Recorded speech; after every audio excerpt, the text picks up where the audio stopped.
As a Texas resident, this is the sort of email I get. Apparently, our teachers are supposed to tell students that whenever we haven't figured something out yet, we should stop our research and assume God did it. And if we don't yet know exactly how the first living cells formed, that somehow negates everything we do know to be true about evolution after that. But worse, they want to mislead our kids into thinking every kind of life appeared all at once, ignoring all the evident stages of progression still absent by then, as well as all the evident predecessors we found in earlier strata. And they want to teach as fact outright falsehoods easily disproved, as well as pseudoscience already publicly exposed in a court of law. What sort of sinister saboteurs are on these school boards? Well, I got involved in this while I was specializing in stock fraud, Enron, WorldCom, those kinds of frauds. And what causes those kinds of frauds, investors make reasoned decisions, but the problem is they're not given adequate information, and so their decisions turn out to be horrible. And I found a book in 1986 by a chemist, and he says, yes, the evidence implies design, but I can't go there. I simply am not allowed to postulate design because I happen to be a scientist. And that really bothered me, and particularly because 2 years later I learned that this rule had a name, methodological naturalism, and that it was essentially an unwritten rule. It was one that was under the table.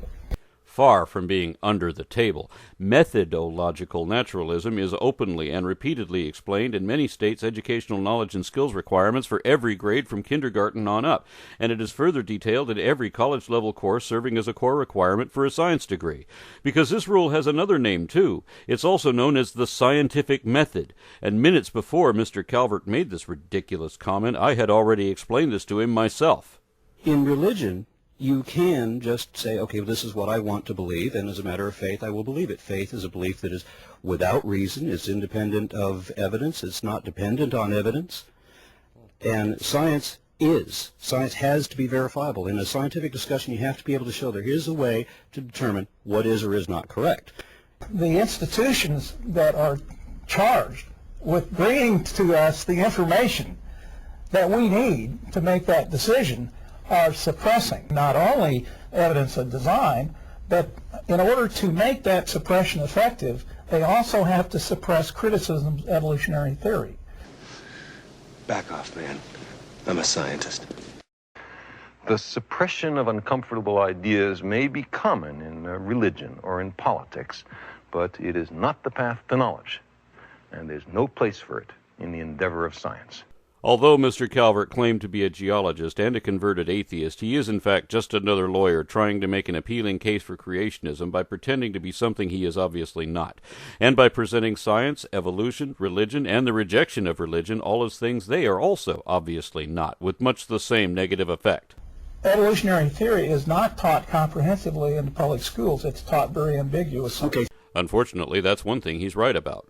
For example, my son's high school biology teacher recently told the class that evolution was just a theory, and that a scientific theory was nothing more than a guess that has never been proved.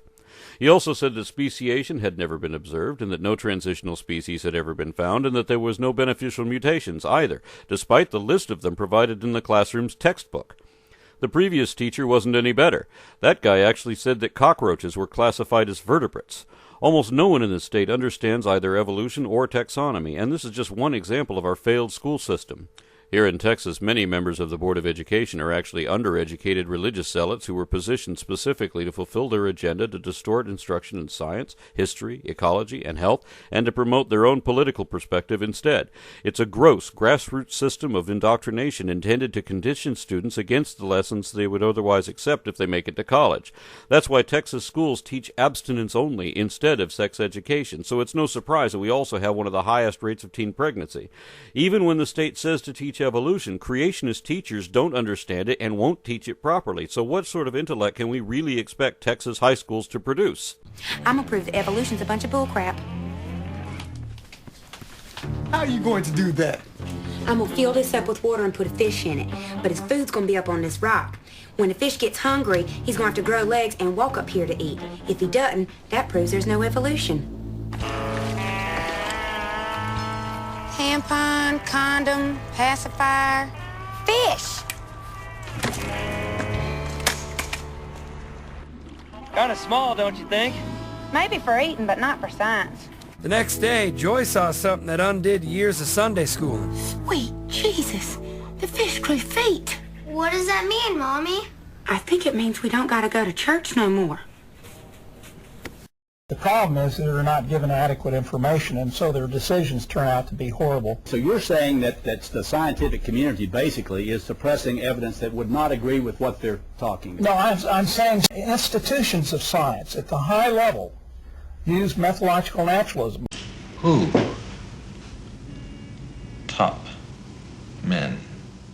And recently in Kansas, just in February, those institutions lobbied for the school board to actually insert scientific materialism, methodological naturalism into the science standards, and then remove from the science standards an extraordinary amount of very relevant information about evolution.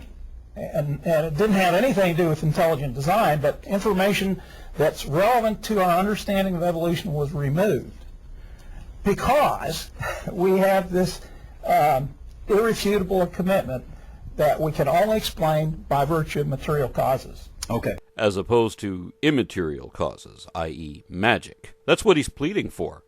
But whenever there is a real phenomenon which hasn't yet been adequately understood, that doesn't mean that it never can be, nor that we should just give up and blame mystical forces whenever we don't know what the real answer is.